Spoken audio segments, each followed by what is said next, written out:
this lecture, we will discuss how to negate through quantifiers and develop a conceptual understanding about how negation with quantifiers works.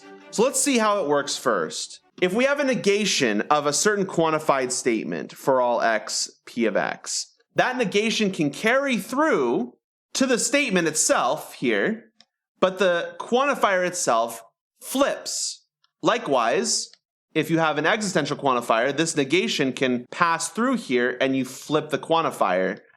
And so negations just pass through and you just flip the quantifier. But let's explain what this means conceptually. If it's not true that every x has a certain property, let's say this means all x has a property, p, then that being wrong means that there is some x that doesn't have the property.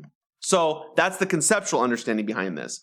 Likewise, if it's not true that there is a single x that satisfies the property, or at least one x that satisfies the property, that means every x does not satisfy the property. So that's the conceptual understanding of why those two are equivalent. Anyways, thanks everyone, and I'll see you in the next lecture.